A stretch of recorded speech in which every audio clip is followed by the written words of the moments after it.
Cuando apunté mi rifle hacia Caracas, vi el edificio donde nací. Nadie me preparó para esto. Nadie me dijo que defender mi nueva patria significaría destruir la anterior. Me llamo Gabriel Torrealba. Tengo 34 años y soy sargento del Ejército de los Estados Unidos. Pero hace 15 años, era apenas un muchacho flaco de 19 que cruzó la frontera colombiana con una mochila rota y $300 que mi abuela cosió dentro de mis zapatos. Si esta historia te está llegando, suscríbete al canal ahora. Te prometo que lo que viene no lo has escuchado antes. Venezuela se desmoronaba. No de la forma dramática que muestran las noticias, sino lentamente, como un edificio que pierde un ladrillo cada día hasta que ya no sabes cuándo exactamente dejó de ser seguro vivir allí. Mi padre era ingeniero. Terminó vendiendo empanadas en una esquina. Mi madre, profesora de literatura, limpiaba casas en Panamá 2 veces al año para traer medicinas que aquí ya no existían. La noche que decidí irme, no hubo despedidas épicas. Solo mi abuela en la cocina, cosiendo esos dólares en mis zapatos con manos temblorosas. No vuelvas hasta que puedas volver de pie, me dijo. No lloró. Yo tampoco. Llegué a Miami en 2009. Dormí 3 meses en el sofá de un primo que apenas conocía. Lavé platos, corté césped, cargué cajas en un almacén donde nadie preguntaba por papeles. Estados Unidos no era el sueño dorado que imaginé. Era trabajo duro, silencio, y esa sensación constante de ser invisible. Pero era posible. Esa era la diferencia. En Venezuela sobrevivías, aquí podías construir. En 2012 me alisté. El reclutador era un tipo hispano de Texas que masticaba chicle y hablaba español con acento tejano. Pasto Citizenship, dijo señalando el formulario. Un camino a la ciudadanía. Firmé sin pensarlo 2 veces. El entrenamiento básico fue brutal. Más brutal que cruzar media Sudamérica con una mochila rota. Pero descubrí algo. Era bueno en esto. Muy bueno. Tenía hambre. La clase de hambre que no se sacia con comida. Hambre de pertenecer. De ser alguien. Me gradué con honores. Sirvió en Fort Bragg.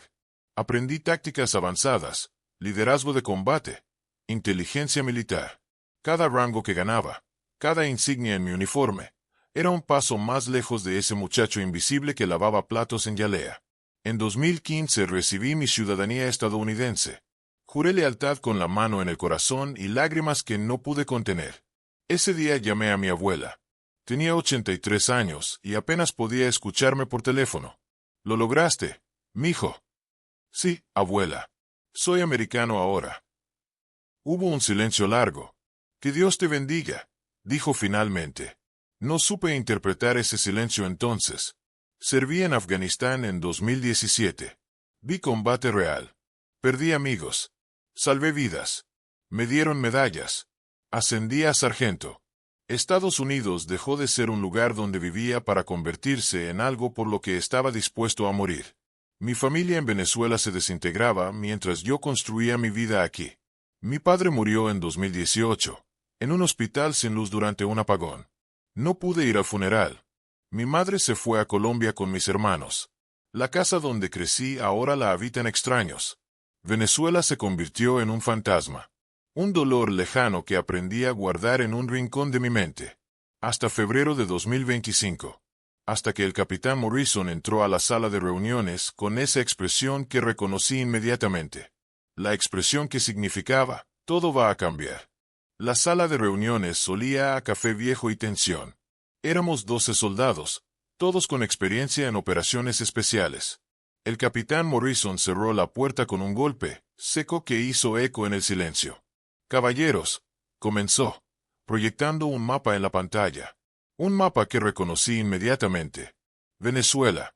Operación Libertad Soberana. Sentí como si me hubieran golpeado el estómago.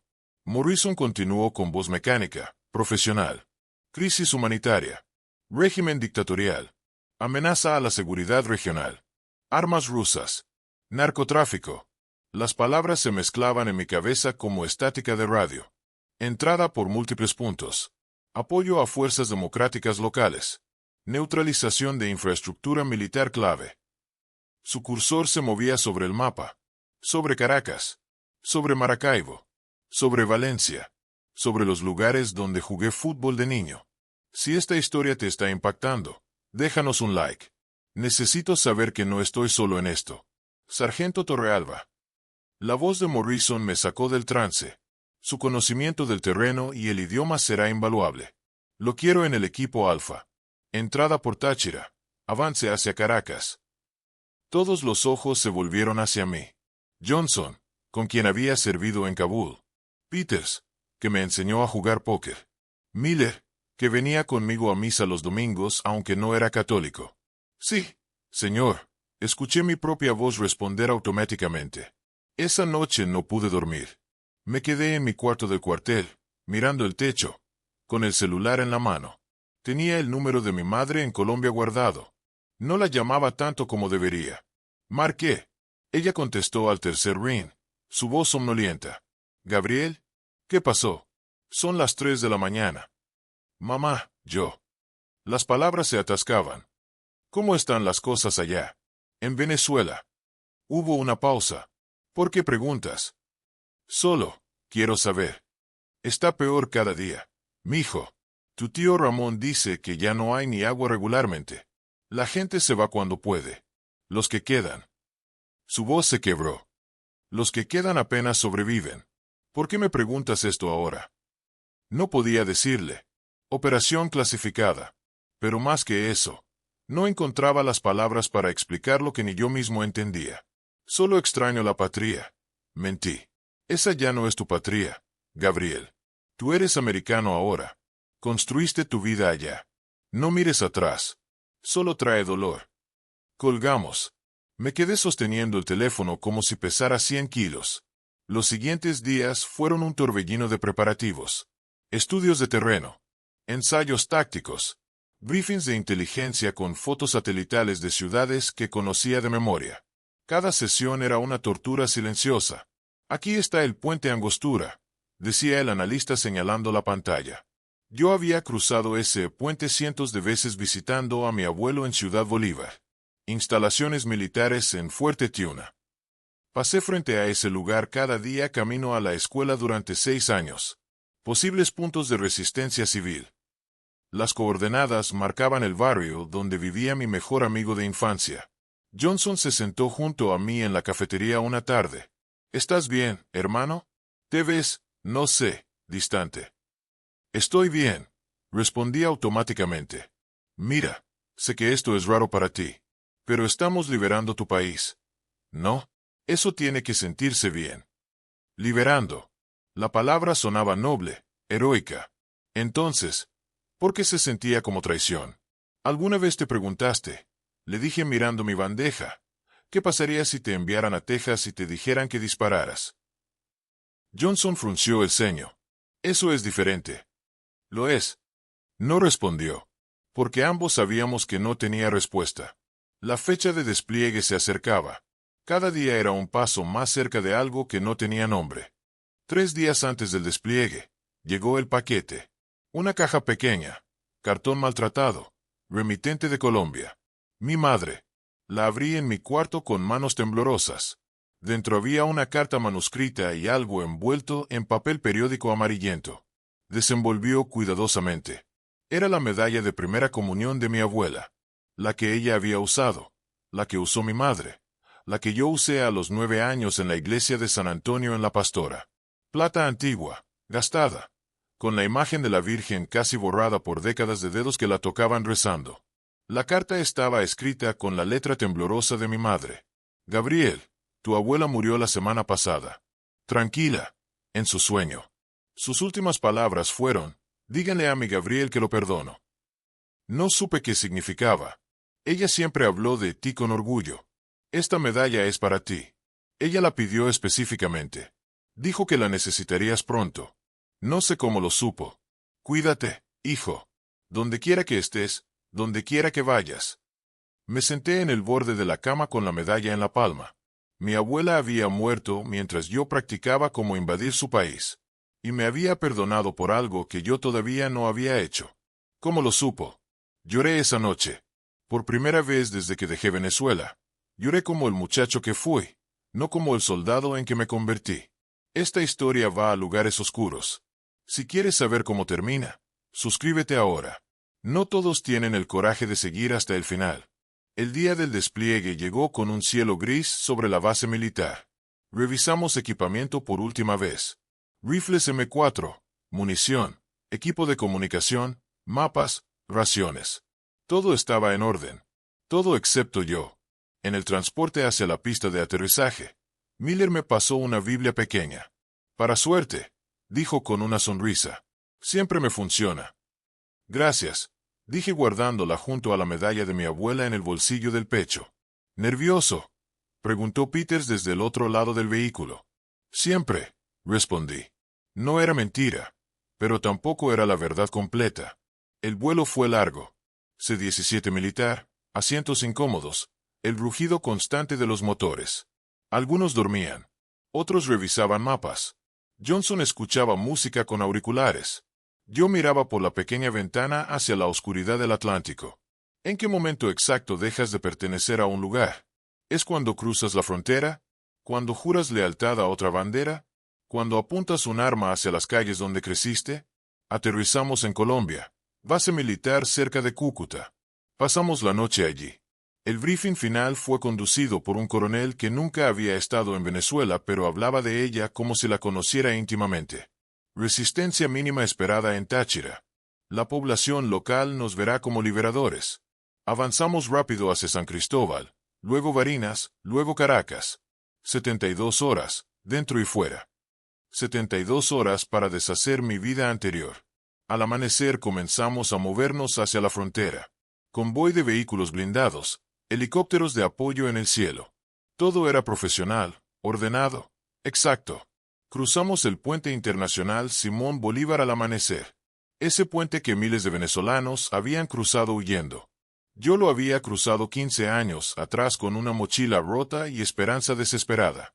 Ahora lo cruzaba de vuelta con un rifle y órdenes de disparar. El primer pueblo venezolano que encontramos estaba casi vacío. Casas abandonadas, calles silenciosas, algunos perros callejeros que nos miraban pasar. Un viejo estaba sentado en un portal.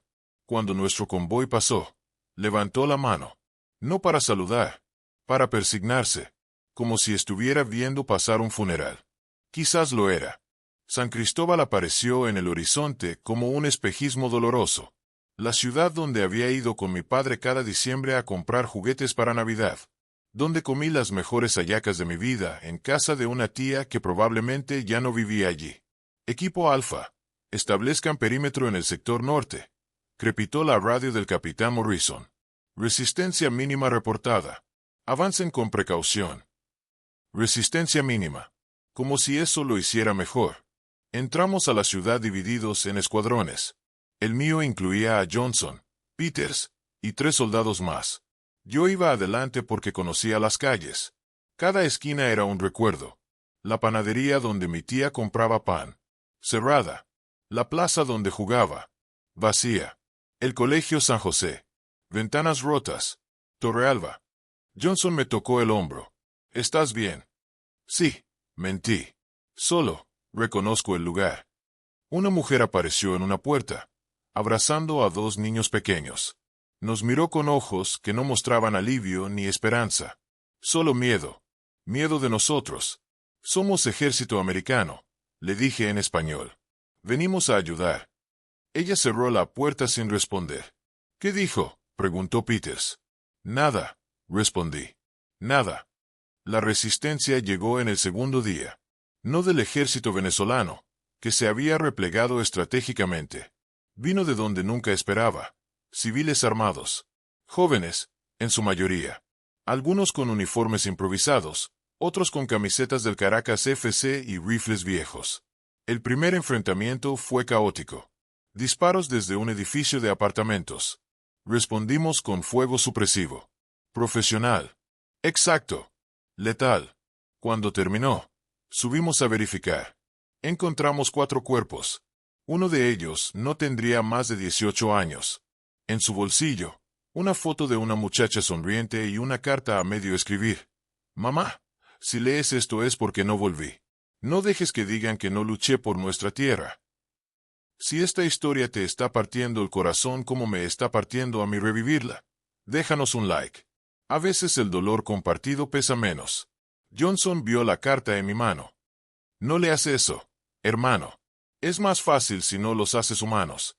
Ya son humanos, respondí. Ese es el problema. Esa noche acampamos en un edificio abandonado que alguna vez fue una escuela. En las paredes aún había dibujos infantiles. Soles sonrientes. Casas con chimeneas que en Venezuela nunca existieron. Familias de palitos tomadas de las manos. Me senté aparte, limpiando mi rifle mecánicamente. La medalla de mi abuela colgaba de mi cuello. La tocaba cada pocos minutos como un rosario. Morrison se sentó junto a mí. Sargento, necesito que mantengas la cabeza en el juego. La tengo, señor. ¿Seguro? Porque pareces conflictuado. Conflictuado. Qué palabra tan pequeña para lo que sentía. Señor, ¿puedo hacerle una pregunta? Adelante. ¿Alguna vez disparó contra alguien y se preguntó si estaba haciendo lo correcto? Morrison guardó silencio largo rato. Todos los días, Torrealba. Todos los malditos días. Pero hay algo más grande que nosotros. Órdenes. Misión. País. ¿Y si tu país es dos lugares al mismo tiempo? No tenía respuesta para eso. Nadie la tenía. Al tercer día llegó la orden. Avanzar hacia Barinas. La ruta nos llevaría por carreteras que conocía. Por pueblos donde tenía familia lejana. Por tierra que, sin importar cuántos juramentos hiciera, seguía siendo parte de mí. Peters repartió munición nueva. Johnson verificaba los mapas. Miller rezaba en voz baja. Yo tocaba la medalla de mi abuela y pensaba en su perdón. Perdón por algo que todavía no había terminado de hacer. El convoy comenzó a moverse al amanecer. Hacia Barinas. Hacia el corazón de Venezuela. Hacia el lugar donde tendría que decidir finalmente quién era. La carretera a Barinas estaba desierta. Demasiado desierta. Esa inquietud silenciosa que todo soldado aprende a reconocer. El tipo de silencio que precede a la tormenta. No me gusta esto, murmuró Peters, escaneando los lados del camino con sus binoculares. Es como si supieran que venimos. Probablemente lo sabían. En Venezuela, las noticias viajan rápido. WhatsApp, Radio Bemba. El susurro constante de un pueblo que aprendió a sobrevivir compartiendo información. Contacto. 3 en punto, gritó Johnson. Bloqueo en la carretera. Frenamos bruscamente. Adelante. A unos 200 metros, habían apilado vehículos, neumáticos, escombros. Detrás del bloqueo, figuras. No militares entrenados. Gente común con armas. Morrison tomó el megáfono. Habla el ejército de Estados Unidos. Estamos aquí en misión de paz. Retírense y no habrá violencia. Una voz respondió desde el bloqueo. También por megáfono. Acento de los llanos. Profundo. Cansado. Esta es nuestra tierra. No la queremos liberar. Queremos que se vayan. Torrealba, dijo Morrison. Habla tú. En español. Tomé el megáfono con manos que temblaban. ¿Qué podía decir? ¿Que venía a ayudarlos destruyendo su país? ¿Que era venezolano pero vestía uniforme americano? ¿Que yo mismo no sabía ya de qué lado estaba? Escuchen. Comencé. Mi voz resonando en el aire caliente. Sé que tienen miedo. Sé que esto parece una invasión. Pero el régimen que los gobierna. El régimen somos nosotros ahora, interrumpió la voz. Ustedes no tienen nada que hacer aquí. Un disparo cortó el aire. No hacia nosotros, al aire. Una advertencia. Prepárense para el contacto, ordenó Morrison. Fuegos supresivos si disparan primero. Mi corazón latía tan fuerte que pensé que todos podían escucharlo. Lo que viene es el momento que cambió todo. Suscríbete ahora si quieres saber qué decidí cuando tuve que elegir entre dos patrias. Entonces lo vi. Entre las figuras en el bloqueo. Un hombre mayor, con una camisa a cuadros descolorida. Sostenía un rifle viejo, pero su postura era de alguien que sabía usarlo. Y su cara. Dios mío. Su cara. Profesor Ramírez, susurré. Mi profesor de historia de secundaria. El hombre que me enseñó sobre Bolívar, sobre independencia, sobre patria. El que me prestó libros cuando mi familia no podía comprarlos. El que escribió mi carta de recomendación cuando apliqué a la universidad.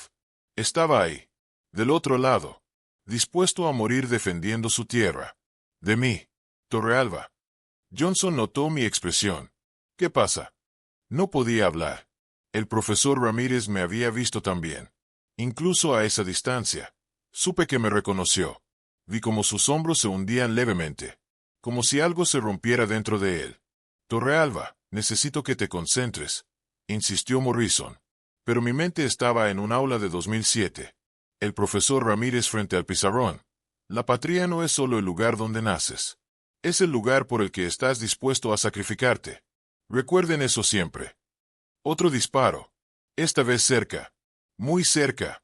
Eso es fuego hostil, gritó Morrison. Respondan. El entrenamiento tomó control. Mi cuerpo reaccionó antes que mi mente. Busqué cobertura detrás del vehículo blindado. Pero mi rifle se quedó apuntando al suelo. Torrealba, cúbrenos, gritó Peters, comenzando a disparar ráfagas controladas. El tiroteo estalló como una tormenta repentina. Balas rebotando en metal, gritos, órdenes, caos. Todo el entrenamiento, todos los años de servicio, todo lo que me había convertido. Y ahí estaba, paralizado. Johnson disparaba. Peters avanzaba. Miller coordinaba por radio. Y yo miraba hacia el bloqueo donde el profesor Ramírez apuntaba su rifle viejo hacia nosotros. Hacia mí. La medalla de mi abuela quemaba contra mi pecho como hierro candente. Díganle a mi Gabriel que lo perdono. ¿Por qué necesitaba perdonarme, abuela? ¿Sabías que llegaría este momento? ¿Sabías que tendría que elegir? Torrealba. La voz de Morrison me sacó del trance. Muévete o moriremos aquí. Levanté el rifle. Las miras cruzaron el espacio entre yo y el bloqueo. Entre yo y mi pasado. Mi dedo encontró el gatillo. Y en ese segundo infinito, entendí algo terrible. No importaba que decidiera. Ya había perdido. El tiempo se detuvo en ese instante imposible. Mi dedo en el gatillo. El profesor Ramírez en la mira. Las dos vidas que había vivido colisionando en un punto de destrucción mutua. Entonces hice algo que ningún entrenamiento me había enseñado. Bajé el rifle. Torrealba, ¿qué carajo haces?, gritó Morrison. Solté el arma y caminé hacia adelante, manos arriba. Johnson intentó detenerme pero lo esquivé. Salí de la cobertura, vulnerable, expuesto, caminando hacia el bloqueo mientras las balas silbaban. ¡Alto el fuego!, grité en español. Por favor, alto el fuego. Los disparos disminuyeron, confundidos. Seguí caminando. 20 metros. 15. 10. El profesor Ramírez me apuntaba directamente al pecho. Sus manos temblaban. Estaba más viejo, más delgado, pero sus ojos seguían siendo los mismos que me enseñaron sobre dignidad y patria. Gabriel, dijo. Su voz quebrada. Gabriel Torrealba. Profesor, respondí. Las lágrimas corrían por mi cara y ya no me importaba. No puedo hacer esto. No puedo. Entonces, ¿por qué viniste? Era la pregunta que me había hecho 1000 veces. La pregunta sin respuesta satisfactoria. Porque me perdí en el camino. Porque olvidé que uno no puede dividirse en dos sin morir por dentro. Si esta decisión te conmueve, si entiendes que a veces no hay respuestas correctas, déjanos un like. Es lo único que te pido. El profesor bajó lentamente su rifle. ¿Sabes qué les enseño ahora a los muchachos? Ya no hay escuela. Ya no hay clases. Les enseño a defender lo último que nos queda. La dignidad de decir que esta tierra es nuestra. Detrás de mí, escuché a Morrison gritar órdenes. El equipo se preparaba para avanzar, para rescatarme. Pero no era rescate lo que necesitaba. Me quité el casco. Las placas de identificación. La medalla de mi abuela brilló en mi pecho. No voy a disparar, dije lo suficientemente alto para que ambos lados escucharan. No a ustedes. No a mi gente. Soldado Torrealba, esa es una orden directa. Morrison gritaba. Regresa a la formación ahora. Me volteé hacia ellos. Hacia Johnson, que había sido mi hermano en Afganistán. Hacia Peters, que me enseñó a ser mejor soldado. Hacia Morrison, que me dio oportunidades. Lo siento, capitán. Pero esta batalla no es mía. Sentí el rifle quitándose de mi espalda. El peso de 15 años de construcción de una nueva vida evaporándose. El soldado americano muriendo para que el venezolano pudiera finalmente respirar. Serás arrestado, dijo Morrison. Su voz ya no tenía rabia, solo cansancio. Corte marcial. Prisión. Perderás todo. Ya perdí todo, respondí. 2 veces. No voy a perderme a mí mismo por tercera vez. El profesor Ramírez extendió su mano hacia mí. Una mano arrugada, temblorosa, pero firme en su intención. Ven, muchacho. Ven a casa. Casa. Una palabra que había significado tantas cosas diferentes. Miami. Fort Bragg. El sueño americano construido con sudor y determinación. Pero en ese momento, casa era simplemente el lugar donde no tenía que apuntar un arma a mi propia alma. Tomé su mano. Detrás de mí, escuché a Johnson murmurar: «Maldición, Gav, maldición». El convoy estadounidense se retiró eventualmente. Siguieron la misión sin mí. No sé cómo terminó la operación. Esas noticias ya no me pertenecían. Me quedé en ese pueblo de Barinas. Ayudo al profesor Ramírez con los muchachos. Les enseño inglés. Historias de un mundo que conocí y dejé atrás. ¿Fui cobarde? ¿Traidor? ¿Héroe? No sé. Probablemente las 3 cosas. O ninguna. Solo sé esto. Hay decisiones que te rompen sin importar que elijas. Y vivir con esas fracturas es el precio de haber amado 2 tierras con la misma intensidad. La medalla de mi abuela todavía cuelga de mi cuello. Y cada noche, toco la plata gastada y susurro: «Gracias por perdonarme, abuela. Ahora entiendo por qué sabías que lo necesitaría». Porque algunos soldados luchan guerras en campos de batalla, y otros las luchan cada día en el espejo, tratando de reconocer al hombre que los mira de vuelta. Esta fue la historia de Gabriel Torrealba, un hombre que cruzó fronteras buscando futuro y descubrió que el pasado nunca se queda atrás, solo espera el momento de cobrarte lo que le debes. Si esta historia te movió, si te hizo pensar, suscríbete al canal. Cada semana traemos historias que exploran lo que significa ser humano en un mundo dividido. Y recuerda, no siempre hay bandos correctos. A veces solo hay personas rotas tratando de encontrar un lugar donde pertenecer. Hasta la próxima historia.